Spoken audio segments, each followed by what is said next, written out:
¿Cómo estás? ¿Cómo te ha ido, Frank? ¿Me escuchas? ¿Qué tal todo? Muy bien, muy bien. ¿Me escuchas allá? Te escucho perfectamente. Tengo tremenda fiesta aquí armada. Espérate, déjame Sí, bajar no, esto aquí. ya te veo, estás como con ambiente, ¿no? Sí, estaba escribiendo cuando me dijiste eso y estoy conectado, conectado. Aparte, lo prometido es deuda. Bienvenido, amigo. Ah, ok. ¿Qué cerveza? ¿Esa es la cerveza sueca que te estás tomando? No te compres una cerveza sueca nunca en la vida. Todas las ¿Por que qué? probé, malísimas. ¿En Me la serio? tra- y me la traje al recuerdo. Mejor Uy, son las checas, las alemanas, todas las que siempre has escuchado son buenas.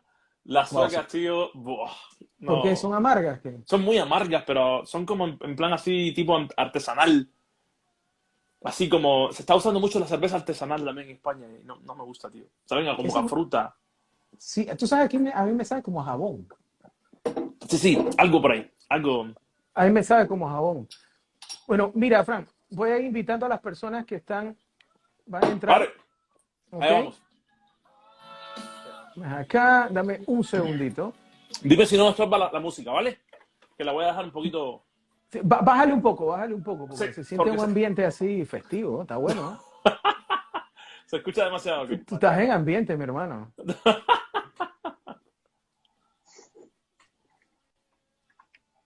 Creo que ya se nos unió Víctor.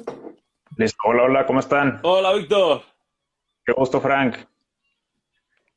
¿Cómo va todo? Hola, Bien. Rubén. Hola, Víctor, ¿cómo estás, mi hermano? ¿Cómo va todo? Bien, bien, aquí con el nuevo horario de verano en México, son las 12. Entonces, Ah, oye, sí, cambió también el horario en México.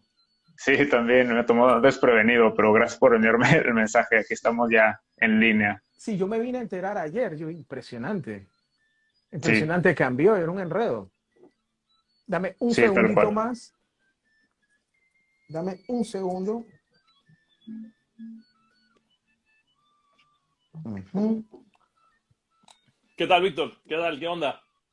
Dame, Pues bien, aquí preparando nuevo material, estaremos incursionando en un contenido terrorífico más no tan literario, sí, algo más movido de video y todo eso, entonces ahí estaremos trayéndoles algo nuevo. Qué bien.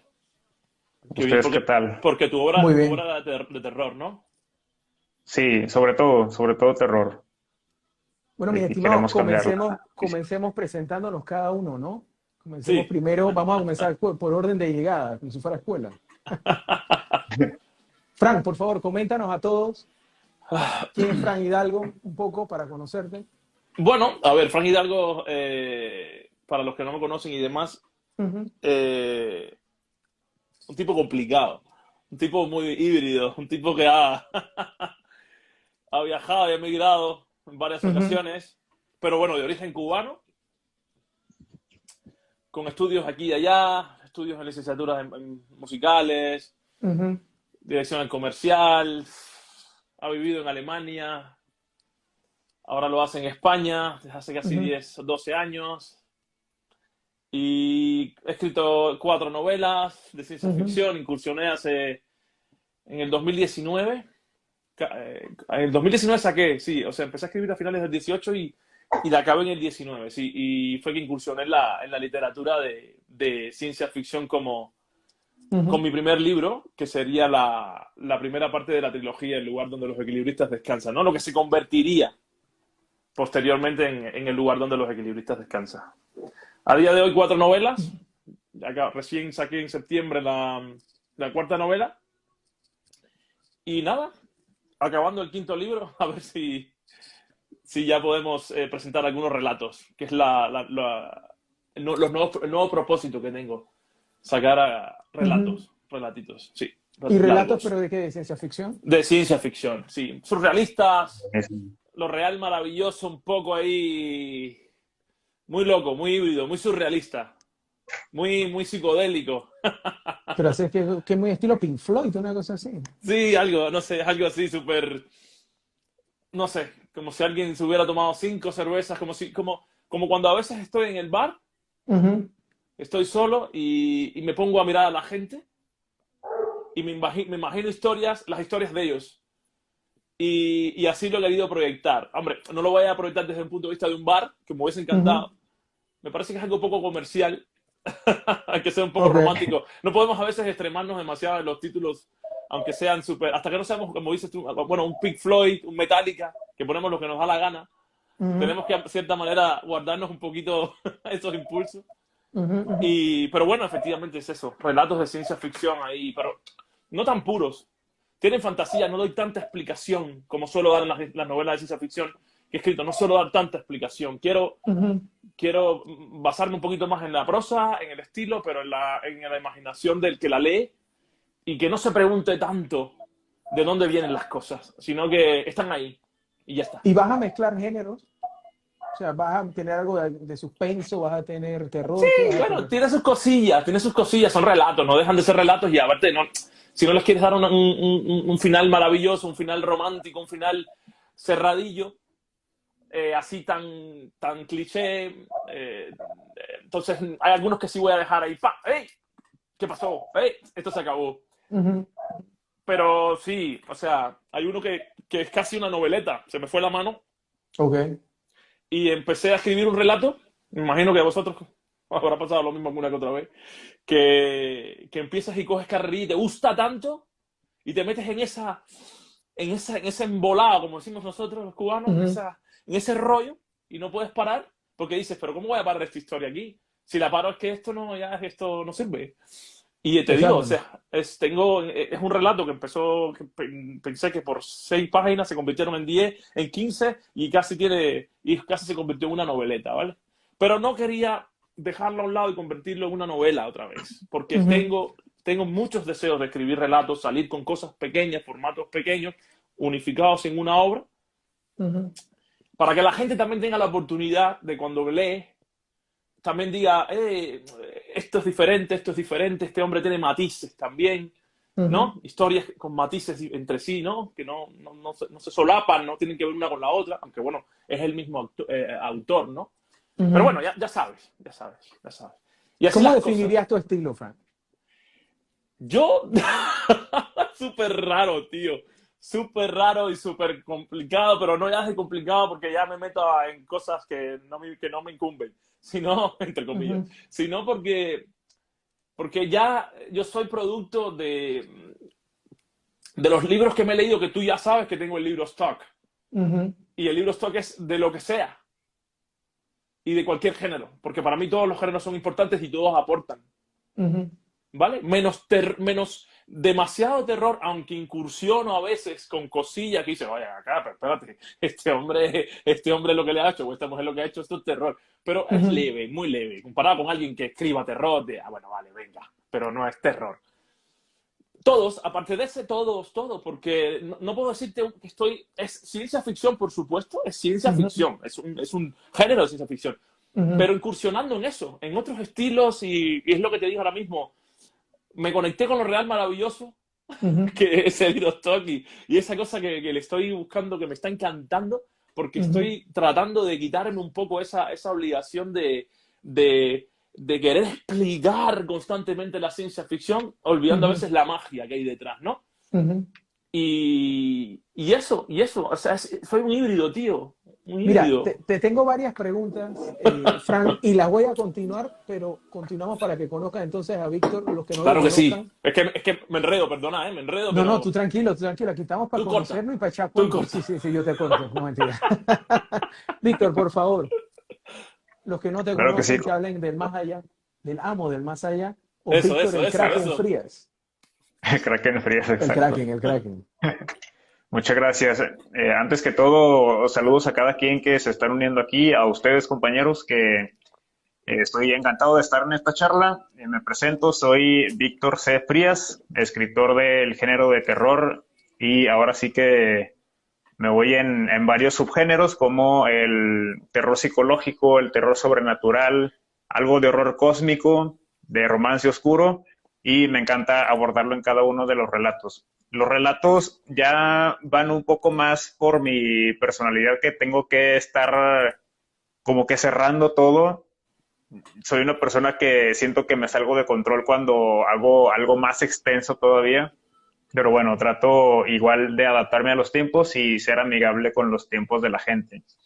En este caso les presento los dos últimos libros, que son 12 encuentros con el abismo. Es un compendio de 12 relatos. Igual el último sí me extendí un poco más, pero igual sigue siendo breve. Y el terror no es como lo cuentan, es el compendio de más de 50 relatos cortos de terror divididos en varias categorías para que sean amigables con cada uno de sus gustos. Hay desde muñecas poseídas, juegos y rituales, fantasmas, lo desconocido, el espacio-tiempo, otros oníricos, reales, que quedan aquí mismo plasmados. Entonces, a mí me gusta mucho experimentar con eso, así que encantado de estar por aquí y charlar con ustedes. Magnífico. Una consulta, Víctor. Tú siempre te has especializado en relatos, ¿no? Sí. ¿Tú has escrito, estás escribiendo una novela o te ha llamado la atención extenderte más?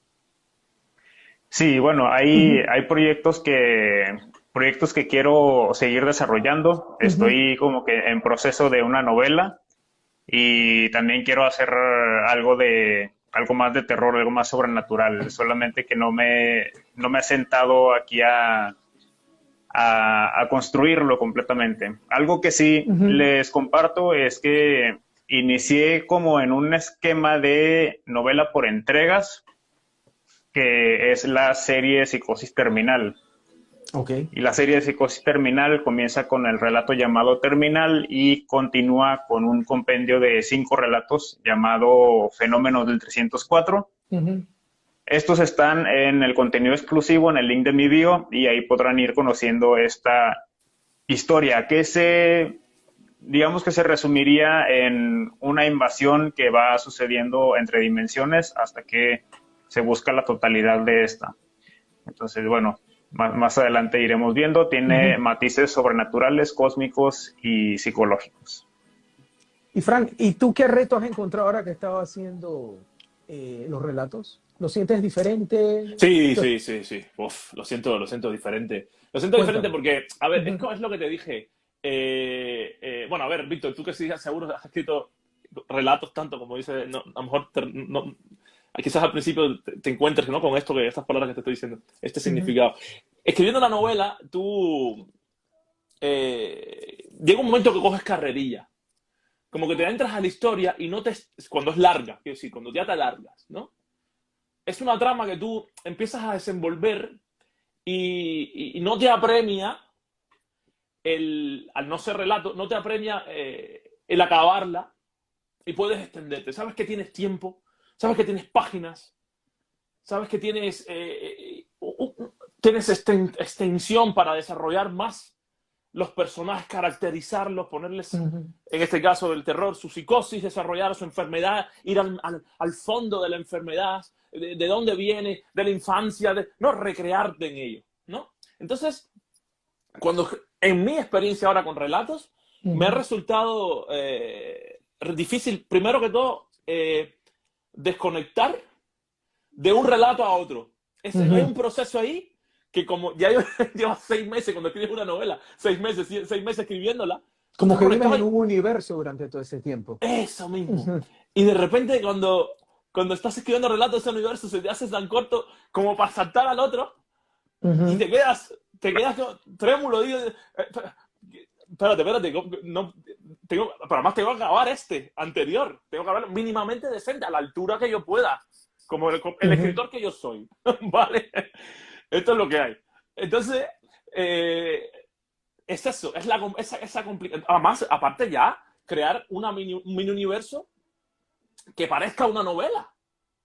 No un cuento de tía Tata, de cualquier cosa, sino una mini novela, una cosa con su principio, su desarrollo y su fin, donde están las explicaciones y las respuestas se le dan de una manera más ágil, dinámica, ¿no? Porque hay que llegar al final, pero es todo más a la carrerilla, ¿no? Y entonces la estructura del propio relato se apremia y te da eso, te da la cosa esa de que, ¿cómo hago para que esto para que esté a la altura?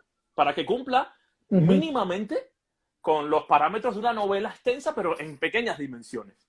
Y la gente y el lector diga, joder, me gustó el relato. ¿No?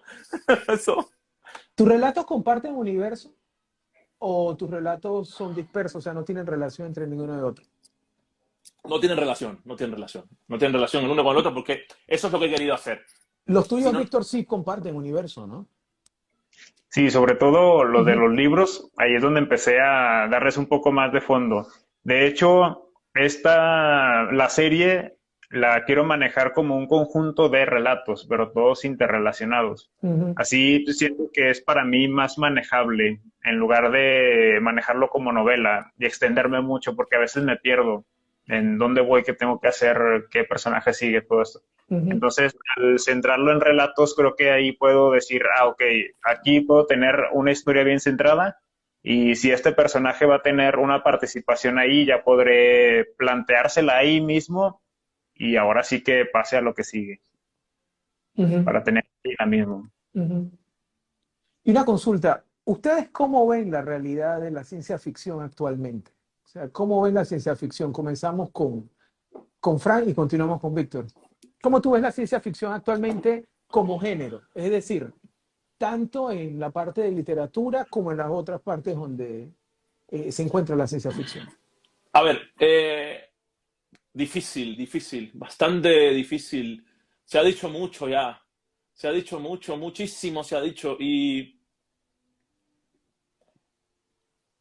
es difícil cuando lees mucho a ciencia ficción y te Ujú. pones metas. Bueno, imagino que cada uno de vosotros en vuestro género y demás ocurra más o menos parecido. Cuando te pones metas, objetivos como los que tengo yo, ¿no? De llegar a la altura o parecerme mínimamente a lo que han escrito los grandes, ¿no?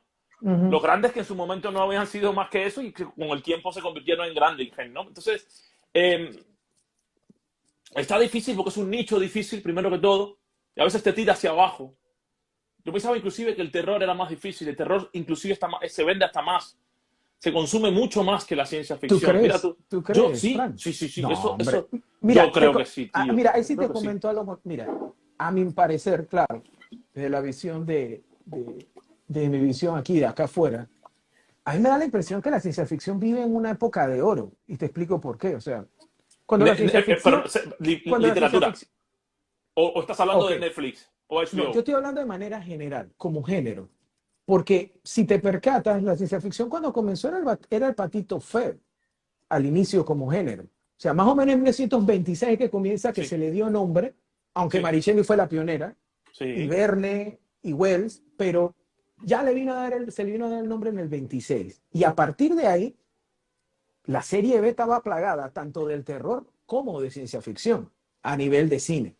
Claro, nos encontramos a Simon, a Dick, a Matheson, a todos estos grandes escritores del siglo pasado que fueron dándole forma y dándole ese prestigio a lo que es la ciencia ficción, que a mi parecer la ciencia ficción es la evolución de la fantasía.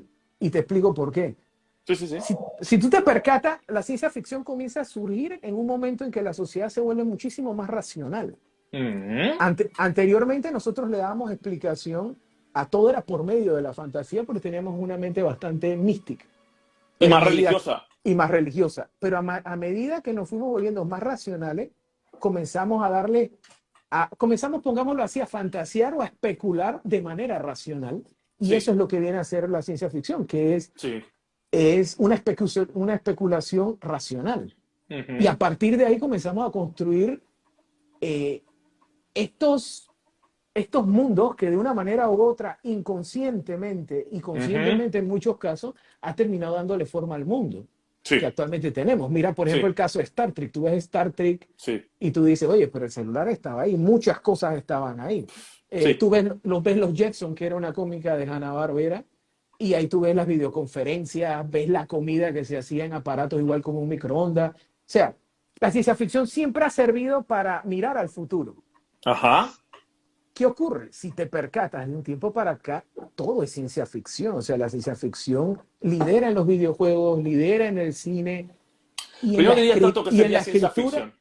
Yo diría que es un tipo de realismo, un tipo de carga dopamínica que se necesita y donde se crean Uh-huh, historias que parecen ciencia ficción, pero no es ciencia uh-huh, ficción, es una especulación total. El problema de la uh-huh, dificultad para mí en este momento con respecto a la ciencia ficción está que antes esa ciencia ficción de la que hablas antes era una revolución, un deseo de consumir racionalismo, ya alejándose, porque la gente, la mente, la población, el que estaba ávido de conocimiento, lo estaba, digamos, que adquiriendo a través de estos genios que empezaron a decir, no, espérate un momentito, este planeta o esta cosa existe y vamos a ir gracias a no sé qué. No te lo pongo en otra de fantasía, ¿no? Entonces, el problema ahora mismo de la ciencia ficción es, uno, el lector es propiamente más inteligente, se traga menos los cuentos, entre comillas cuentos, o sea, la bola que le quieras meter. Sí.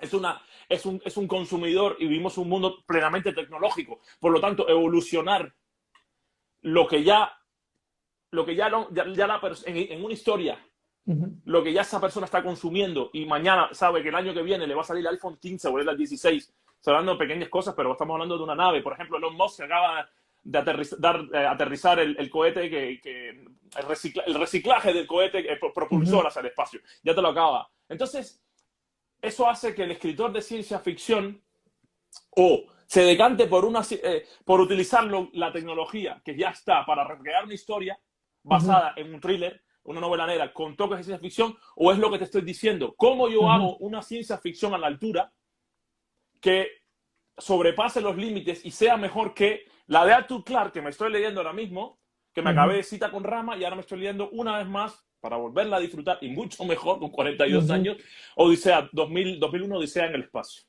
Donde Arthur Clarke ya te está diciendo en el 1968 que ya se están reciclando. Lo que acaba de ocurrir con Musk, ya te está diciendo en 1968 que va a ocurrir. La gente va a la Luna y de repente ese propulsor regresa a la Tierra mientras envía el cohete hacia allá. 1968. Entonces, si tú te quieres atrever con una ciencia ficción así, una ciencia ficción que evolucione eso o lo mejore, para mí es difícil. A mí me cuesta, porque me pongo metas muy altas. A eso me refiero. Con respecto al mercado. O sea, que lo que tú te refieres más o menos es que te cuesta ahora mismo es esa parte, ¿no? De fantasear más. ¿A eso te refieres? No, fantasear es fácil. Darle explicación a las cosas de una manera, porque para mí fantasear es fácil.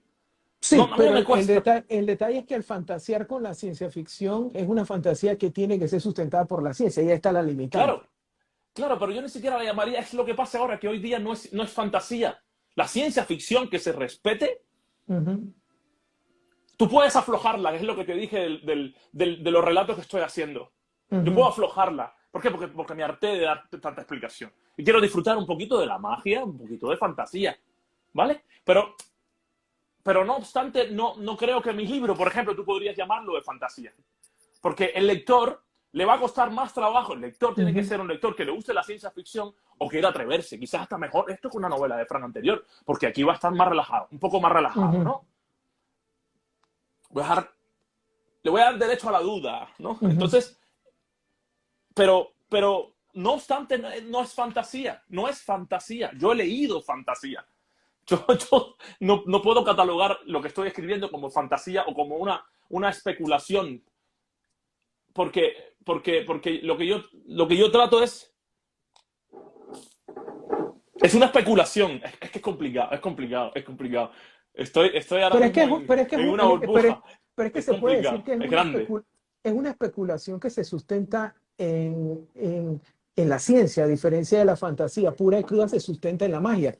Por ejemplo, el caso, puede decirlo Víctor aquí, el caso de Harry Potter. O sea, el sustento de Harry Potter y de su coherencia de su universo se explica por medio de la magia. Y es más, lo que tú comentas, Frank, ese tipo de confusión que tú tienes, lo tiene también el mercado. Y es el gran caso, por ejemplo, de Star Wars. Porque para muchos Star Wars puede ser considerado como ciencia ficción, pero para otros es considerado realmente como fantasía por el hecho de la existencia de la fuerza. Pero es que eso no es fantasía. Es que a eso donde iba, perdóname, me diste la luz, perdóname que te interrumpa, porque me diste la luz por favor, de algo que había perdido en el camino.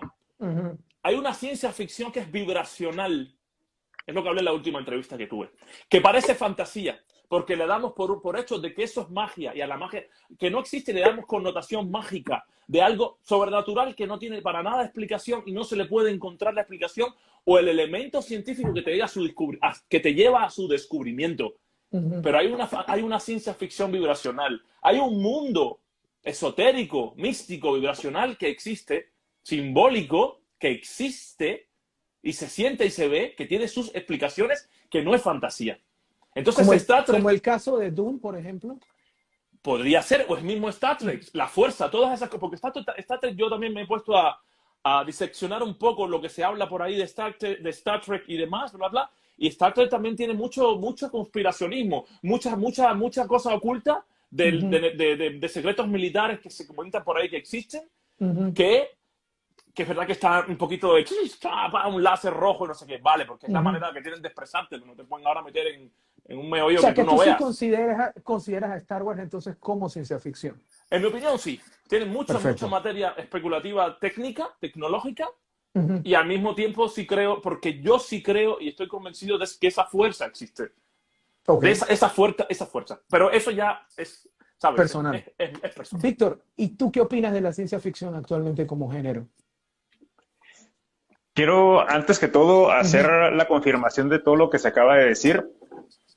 Lo primero, sí, tal cual, la fantasía y la ciencia ficción tienen cierta distinción. La fantasía se basaría en un mundo creado con reglas y leyes propias y con esa coherencia que dices ya, Rubén, y funciona por sí misma.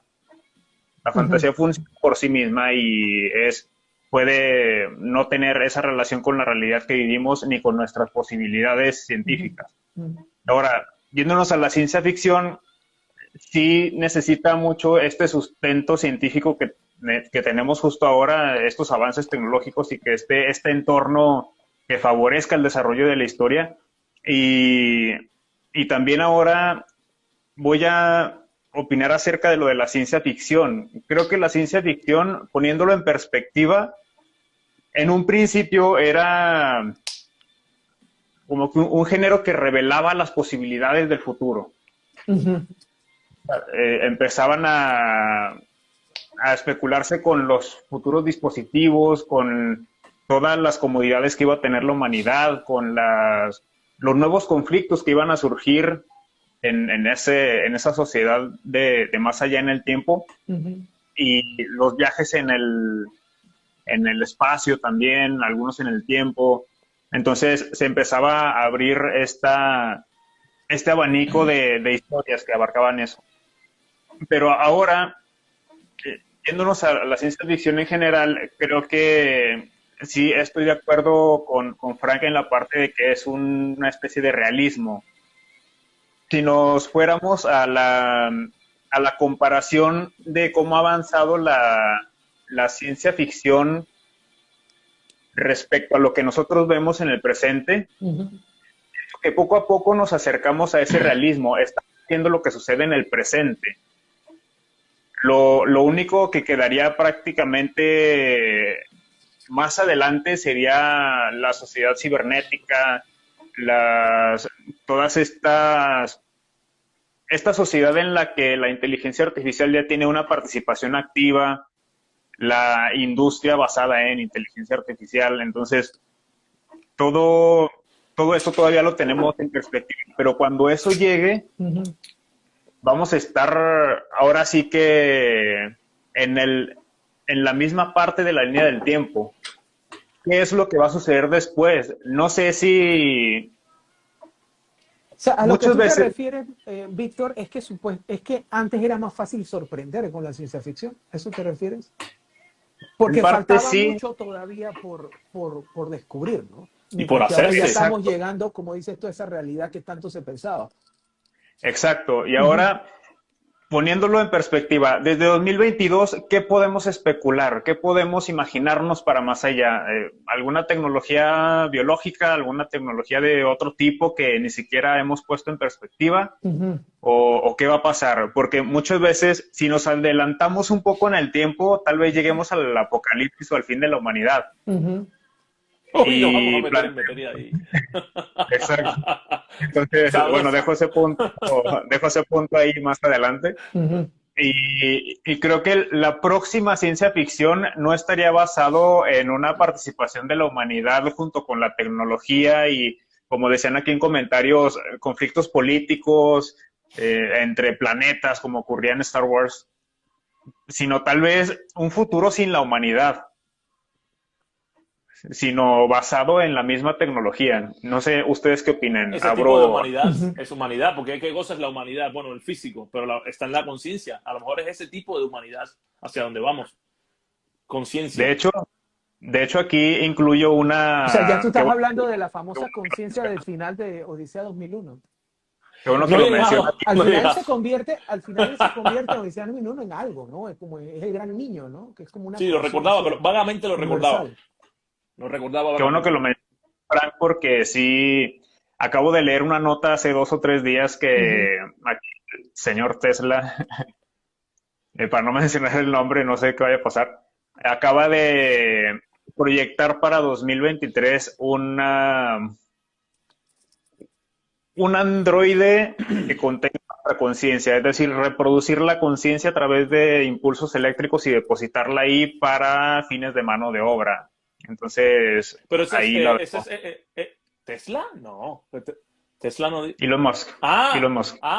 Que le pusiste. Por eso dije señor Tesla. Perdóname, yo me quedé en un Tesla. No, a ver, pudo haber hecho Tesla algo porque Tesla era un genio. Te refieres, perdóname. Ahora que, sí, con el Neuralink ¿no?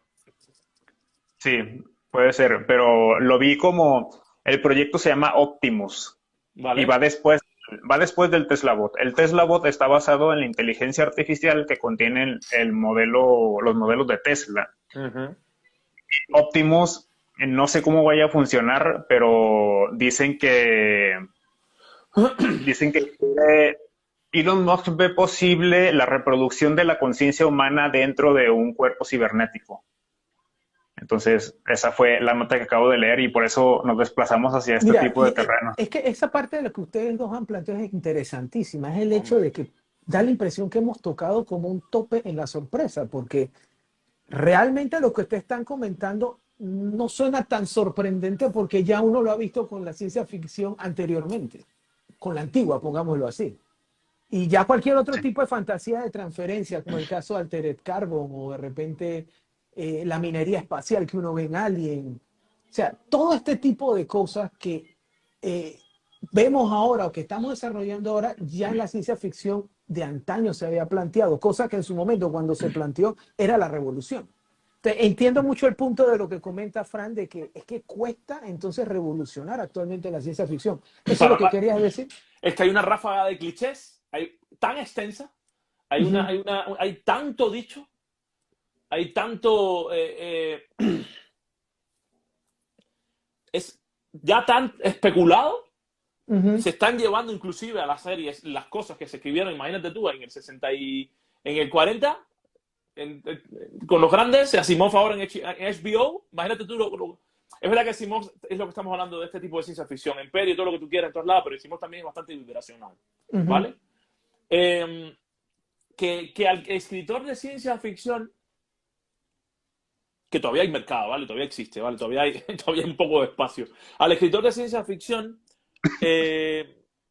yo creo que más bien nuevas tecnologías, basarse en nuevas tecnologías, más bien lo que tiene que es buscar los recovecos de hacer interesante su historia de ciencia ficción con pequeños cambios en la trama o conjugaciones de una tecnología con otra que nadie se lo espera o no se le parezca algo, y es lo que entonces llama la atención del lector del mismo, del lector de esta ciencia ficción. No tanto ya evolucionar, tan especular, porque es que además es que Expanse mismo, es la humanidad, Expanse, la serie, ¿no? ¿Qué tal es esa serie, Víctor? Buenísima. ¿Qué tal es esa serie? Buenísima.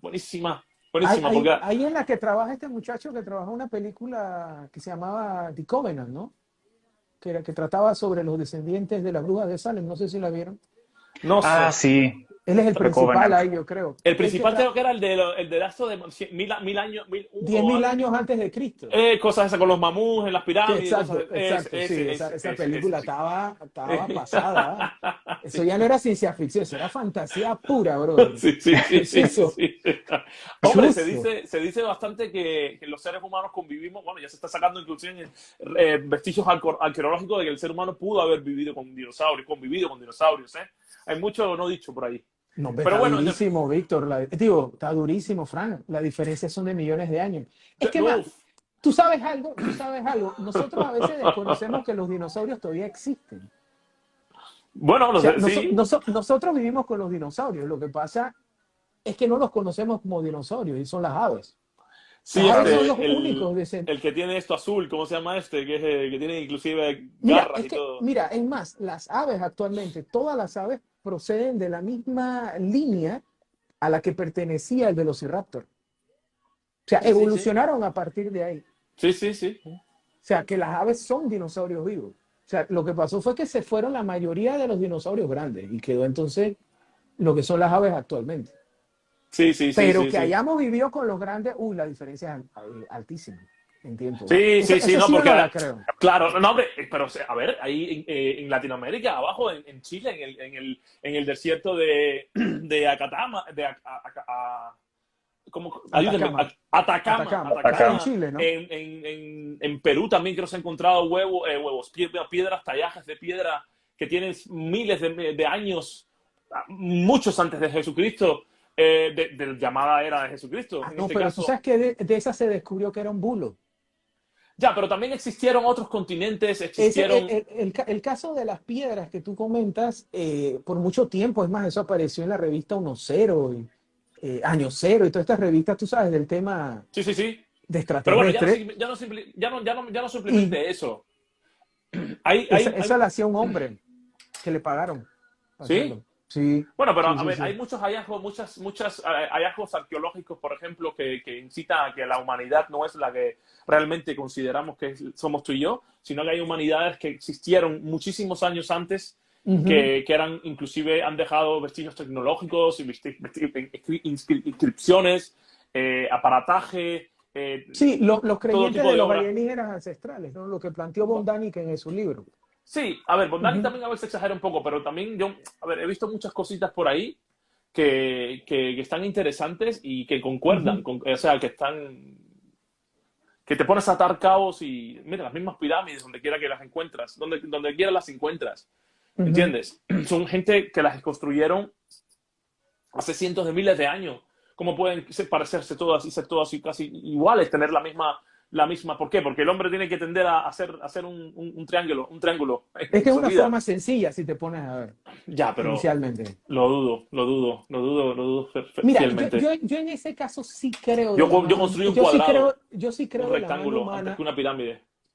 pero es que mira, yo sí creo eso yo no creo mucho de que las pirámides dependan de seres extraterrestres, porque lo que pasa es que las cosas se pueden hacer de muchas maneras. Mira el caso, por ejemplo, cuando se dio el choque cultural, cuando vinieron los españoles y conocieron las pirámides mexicanas. El Sí, sistema de pirámide mexicana es muchísimo más complejo que el que tenían los egipcios. Y ellos no utilizaban la argamasa, o sea, ellos no hacían uniones, ellos se basaban justamente por la misma gravedad. Y cuando tú te pones a ver las pirámides del Sol y la Luna, sí, que justamente ese es un gran misterio por el hecho de ujú, que las pirámides del Sol y la Luna fue hecha por una cultura pre-azteca.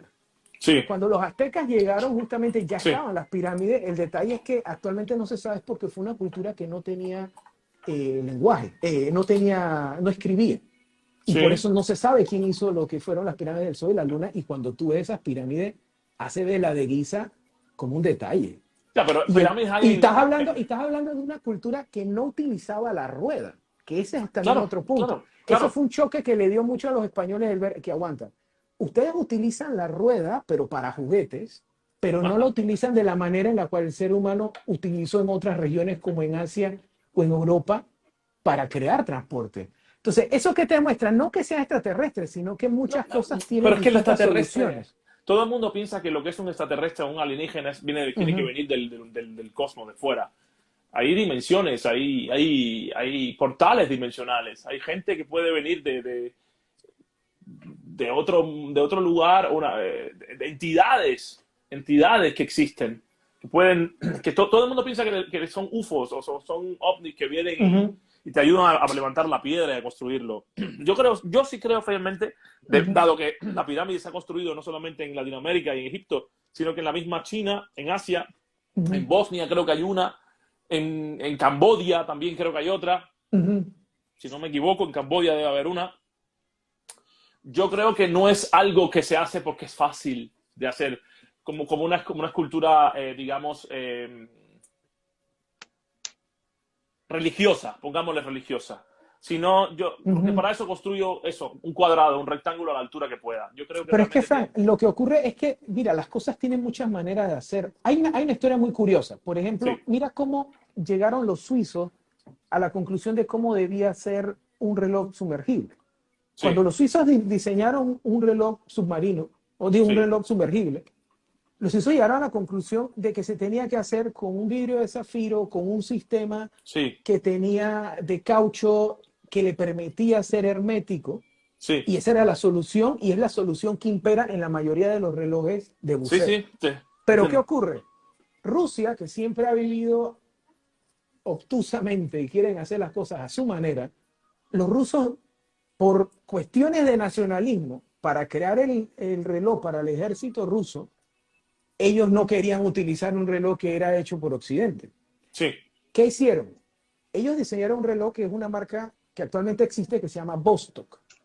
Y la solución de ellos fue totalmente diferente a cómo lograr, lograr la protección. Y es muy sencilla. Es simplemente, ellos hicieron fue, en vez de un vidrio de zafiro, que es caro, usaron un vidrio de plexiglas y un sistema que se mueve, que no es de caucho, en la parte de detrás del reloj, que a medida que tú vas bajando por la presión del agua, automáticamente va presionando ambos y justamente por eso se vuelve hermético. Pero eso, realmente es encontrar la solución de otra manera, pero eso no es ese extraterrestre. Hay una interconexión global entre suizos y suecos que bajo unos requerimientos de una necesidad, que es un reloj que se conoce, que ya existe y se ha fabricado, lo que quieren es aplicar una mejor tecnología, un pensamiento ya interconectado globalmente. Estamos hablando de pirámides que supuestamente con la tecnología que blandían esas personas no podían concordarse, no podían pensar, ¿por cómo lo hice? Si estoy en Bosnia y estoy en Camboya, me voy a llegar porque estuve que mandé una barca a los aztecas para ver cómo lo hacen ellos. Pero es que hay cosas... y entonces para hacerlo yo mejor. Pero es que, Frank, hay cosas, por ejemplo, como los estudios que hizo este lingüista, que ese lingüista, no tengo el nombre ahora mismo, pero fue el que se basó en la serie Lie to Me. Y es que justamente el ser humano, por más alejado que esté, comparte ciertos tipos de características, pongámoslo así, universales, con respecto al lenguaje corporal. O sea, nos demuestra que hay muchas cosas que son inherentes a nuestra naturaleza humana. No sé, ¿tú qué opinas sobre el tema, Víctor? Bueno, yo sobre todo no podría dar tal cual una opinión porque siempre yo me baso mucho en desearía que pasara esto o me preguntaré esto. Creo que yo desde mi punto de vista sí veía como muy complicado lo de construir las pirámides y por eso me dejé llevar así por la enseñación, por eso me encanta, bueno, escuchar todo lo que pudiera para acomodar ese conocimiento y a ver cómo pudiera ser. Ahora, por el lado de cómo se interconectaban esas formas de, por ejemplo, de construir las pirámides que coinciden en muchas partes del mundo. Creo que, por un lado, sí estoy seguro que hay una memoria en la especie humana, en el género humano, que nos permite reaccionar de alguna manera ante ciertos problemas o ante ciertas situaciones que tengamos que resolver. Y por ese lado sí tengo una certeza, que hay como que algo inconsciente que nos conecta a través y que está codificado en el ADN, que nos va conectando, de cada persona ya llevaría impreso de antemano. Como una memoria genética, ¿te refieres? Algo así, sí, como una memoria genética. Y la pregunta que me dejo ahí es como... el propósito ya sabíamos que era... Muchas veces sé que algunas pirámides están hasta sincronizadas con la constelación de Orión, que coinciden con los 3 puntos del cinturón, pero eso sí, ahí es donde me quedo preguntándome eso, ¿cómo fue que tuvieron esa intención, esa idea, esa medición, esa proporción para colocarlas, esa manera de estudiar el cielo y de tener esa visión? Eso es lo que yo me quedo en pregunta. Por eso me parece muy interesante. Sí, es como las figuras de Nazca, ¿no? También son impresionantes cómo lograron ese tipo de exactitud en su diseño, ¿no? Exacto. Y Frank, Yo sinceramente, uh-huh. si me remito otra vez al hombre de antes. Si me dices que encuentras pinturas rupestres de animales, la caza, la recolección, el fuego, las fiestas, lo cotidiano, te diría, es que eso es parte de la humanidad. Ese es el hombre. O sea, plasmar sus vivencias a tal punto. Estamos hablando de pirámides que son recreaciones artísticas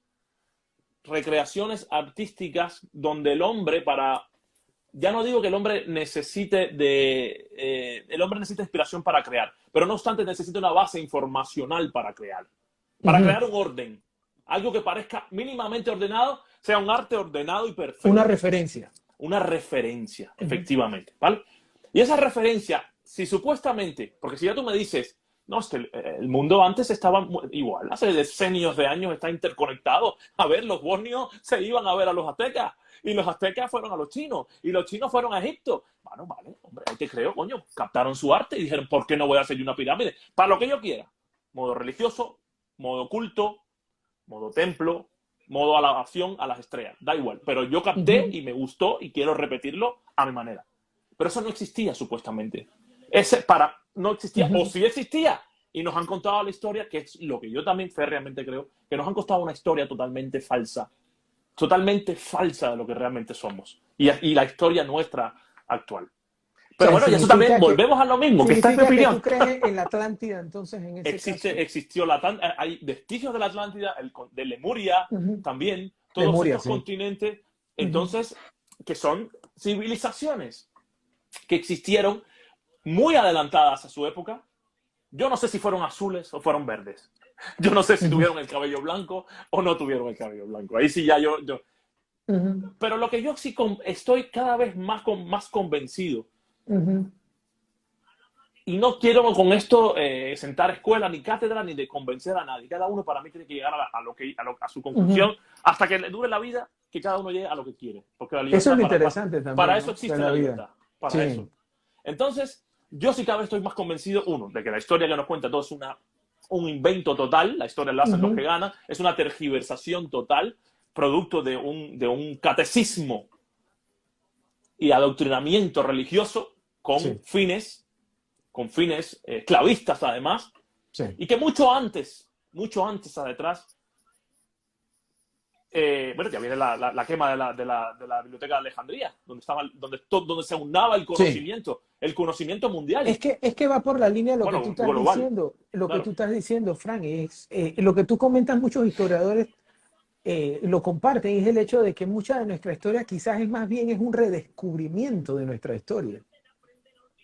El hombre moderno, este hombre moderno, y te digo, y lo muestra la arqueología, y además la gente, porque hay mucha gente que es mediática, que es muy comercial. En Estados Unidos hay mucho comercio. Tú disculpa que me vaya un poco sobre la línea, lo estás comentando, pero ahora que mencionaste la Biblioteca de Alejandría, me gustaría plantearle una pregunta a ustedes. La Biblioteca de Alejandría nos dejó un hueco grandísimo porque al perderse mucha de la información que se tenía en una época en que en la mayoría de los casos los libros eran un solo ejemplar, porque fue gracias a la invención de la imprenta de Gutenberg, que llegó mucho después, que realmente había más ejemplares, pero antes si había un libro era uno solo, porque era un solo hombre o un grupo de hombres que escribían eso y se guardaba. Y la Biblioteca de Alejandría era el equivalente a la Wikipedia de su época. Pero aquí es mi pregunta. Nosotros actualmente no nos estamos dando cuenta de algo, y es que prácticamente todo nuestro conocimiento desde la digitalización del mundo está guardándose en la red. ¿Qué pasaría en un futuro si se diera un apagón total? Por cualquier razón. Nosotros volveríamos en la misma situación de la Biblioteca de Alejandría, hasta más, ¿no? ¿Qué opinan ustedes de eso? Víctor, ¿qué opinas tú de eso? Sí. Creo que, bueno, el primer impulso, querer resolver ese problema. Segundo, ahora sí sobrevivir, ya dándonos cuenta que no recuperaríamos eso. Creo que sí nos iríamos a reconstruir ese conocimiento lo mejor que se pueda, reunir gente especialista en cada ámbito, y bueno, ahora sí que tal vez retrocedamos un poco en el aspecto tecnológico para mantenerlo ahora sí a salvo, pero sí si habrá que tomar nuevas medidas distintas, porque ahí estaríamos descubriendo la fragilidad del mundo digital y a partir de eso nos veríamos obligados a construir algo nuevo. Sería muy interesante. ¿Tú qué opinas, Frank, de esa pregunta? Yo soy más optimista con ello. Pienso que todo lo que se está guardando digitalmente, digital, de una manera digitalizada, bueno, digitalmente también se puede decir, ¿no? Sí.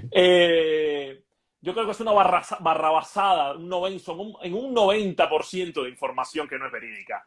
Yo creo que sí hay gente inteligente y culta que sabe discernir, que en este caso son los que están por encima de nosotros. Pues tampoco me vas a decir que esto es una especulación ni una teoría de conspiración. Vivimos en un mundo subdividido en capas, ¿no?, de poderes. Eso sí está claro. Hay evidencia de sobra y archivos por doquier. Entonces, yo sí creo que esa gente aúna el conocimiento como lo que han hecho con el banco de semilla apocalíptico en Noruega. Sí. Hay gente inteligente que dice, a ver, por si esto se jode... Bueno, los Estados Unidos tienen lo que es el archivo del Congreso, ¿no? Que es donde o sea, todo tipo de cosas. O sea, hay gente que yo sí creo que se dedica a salvar la información y los libros importantes, por lo menos esos libros que son legados, que no mueren, que nunca van a morir, que el humano de hoy, el de mañana, el de pasado lo va a entender y lo va a adquirir como conocimiento. Yo creo que esa gente lo tiene. Siempre y cuando el método sea físico. Y te lo planteo por el hecho, mira la industria de los videojuegos. Ahora mismo la industria de los videojuegos se está encontrando con un contratiempo, y es el hecho de que al aumentar la venta del juego digital y ya en la mayoría de los casos ir dejando atrás lo que es el formato físico, ¿qué ocurre cuando se da un apagón de una tienda digital como ha pasado? Se pierde entonces lo que tenías. O sea, ya eso, ¿cómo lo guardas? Pero es que el juego digital no es, perdóname, Rubén, el juego digital yo sé que me dijiste que eras fan de los juegos digitales. Ojalá nunca se acabe el apagón para que puedas jugar toda tu vida. Pero no es importante. No es un legado para la humanidad. No es, a la hora de eso, se puede volver a hacer en cualquier planeta mientras haya tecnología. Volvemos a tener, no es algo que se necesite guardar. Si ocurre una gran desgracia. Lo que tú estás comentando, eso da para un programa entero, justamente por el hecho de que hay personas que piensan lo mismo que tú y hay otras personas que piensan de que el juego debiera, en los videojuegos, como están actualmente y como se debieran considerarse arte. Por muchos aspectos. Entonces, claro. Ahí es donde está el detalle. No quiero demeritar el trabajo que hay detrás de gente crack, ya no solamente el que pica el código, como se suele decir en la jerga, ¿no? Sino también el argot. El argot, el concept art y toda esa gente que dibuja, que eso yo nunca quiero demeritar eso. Yo lo que creo que antes que un videojuego, lo que se tiene que procurar es que nunca se vaya la luz hacia donde vamos, que dijo Víctor anteriormente, que es a la digitalización mental. Exacto. A la mierda el puto cuerpo biológico este que da cáncer y sida y bueno, no cáncer y sida, perdóname, que padece estas enfermedades y muere. Sí. A la mierda. Pero tú sabes que lo bionizamos. Pero sabes que justamente ese camino que plantea Víctor pareciera el más posible. Porque realmente nosotros es mucho más complejo extender nuestra vida, porque se están encontrando, por ejemplo, los científicos de que nuestro cuerpo humano tiene un límite de soporte, no rebasa más de los 120 años, y si llegas a los 120 años ya realmente casi eres muy poco funcional. O sea, es decir, biológicamente tenemos tope. Entonces, lo que de una manera u otra se ve plausible, se ve posible, es la transferencia de conciencia. Que bueno, y ahí entrarías también a un tema perfecto para un relato de ciencia ficción, y es justamente el hecho de... Ya lo tengo, la segunda parte del lugar donde los equilibristas descansan. Ah, sí. Claro, es que te das cuenta que es una cosa que ya yo hace 3 años escribí sobre eso, ¿entiendes? Entonces estamos hablando 3 años de 3 años, 2 años y medio. Entonces... o sea, que tú tratas en tu libro lo que es justamente si al transferir una conciencia sigue siendo la misma persona o es una copia de esa persona. Yo estoy brindando un servicio para el que no quiera vivir esta mierda de vida, se puede apilar. Si le da la gana. Se puede apilar. Se pide. Con pago. Tú me pagas una mensualidad ahí adentro. ¿Ya está? Y ahí adentro te voy a meter la industria del marketing igual. No pienses que yo, ¿de dónde voy a sacar yo los créditos o el dinero para sustentar este gigantesco servidor donde tú me vas a vivir? No, no, no, no, no. Allá adentro te pongo tu publicidad. Y Claro. el comercio va a existir allá adentro de otra manera virtual. Pero tú vas a tener la vida hecha a medida, si tú la pagas. Pero es que estamos viviendo en Japón. Esta gente en Japón que se tranca en 2 metros cuadrados. Que el metaverso es el principio de eso. Esto está allí ya. Los videojuegos lo que están es ayudando a crear a través de esos mensajes, porque hay mensajes que ya, hay videojuegos que ya son historias, eso lo hablaremos mañana, son historias que lo que están es reeducándote y te están metiendo la píldora muy, muy lentamente de la vida que tú puedes tener allá adentro, viviendo eso. Hay películas sobre esos temas y además, pero bueno, o sea, lo que están es poco a poco metiéndote la píldora, porque todavía no está la tecnología para... Yo creo que no lo está. No, yo creo que ¿Cómo estamos en ese avance, Víctor, según lo que tú has investigado? De hecho, tengo una pregunta para ustedes, para no? los dos, Rubén y Frank, que salió a partir de esto que estamos hablando, metaverso y conciencia, que les voy a compartir mi punto de vista primero, mi especulación, mi pregunta, mi fantasía. No sé cómo vaya a resultar, pero creo que en el momento en el que sí se logra, que yo todavía lo veo imposible porque aquí muy bien decían, a ver, es complicado reproducir con base en la neurociencia el perfil emocional de una persona dentro de un cuerpo cibernético. Bueno, ya habiendo dicho eso, pasamos a lo que sigue. Vamos a especular. Si se llegara a transferir la conciencia de una persona a un cuerpo cibernético, que es lo que se planteaba por parte de Musk en 2023, ya a un año nada más, creo que todo sería demasiado invasivo. Y ahora ¿por qué digo invasivo? Por lo que dijo Frank, publicidad.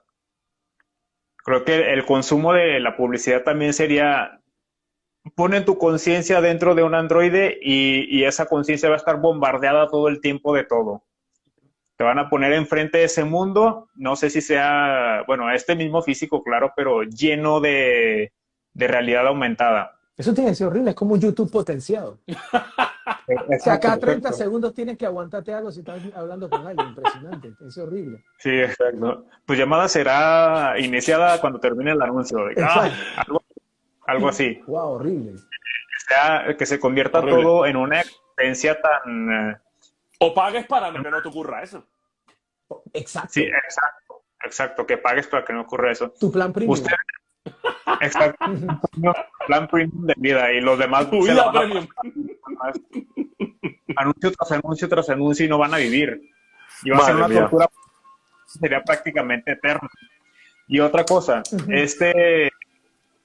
el proyecto Optimus venía ahora sí que orientado a la mano de obra, porque dice este señor, que ya me está dando miedo decirlo otra vez, dice este señor, es que sí fue un error mío querer automatizar todo con inteligencia artificial, porque la intuición humana, la creatividad, esa no la hemos podido reemplazar con nada. Así que, exacto. Bueno, un nuevo proyecto. ¿Ustedes cómo creen que vaya a desencadenarse esto? ¿Cuáles son sus pronósticos? Adelante. Frank, por favor. ¿Qué opinas tú de ese punto? No, yo quiero escucharte a ti. Yo quiero sí, en ese punto. Ah, no, cómo no. Mira, yo lo veo catastrófico. O sea, porque si la inteligencia artificial que nosotros desarrollamos se basa solamente en la racionalidad, al final nos va a ver como un virus. O sea, lo que realmente la ciencia ficción ha mostrado una y otra vez es la triste realidad si logramos desarrollar una inteligencia artificial lo suficientemente consciente, pongámoslo así. Nos eliminarían. Eso es lo que dije, eso es lo que dije los otros días, que vamos a ser nosotros una realidad así, vamos a ser el producto, el virus,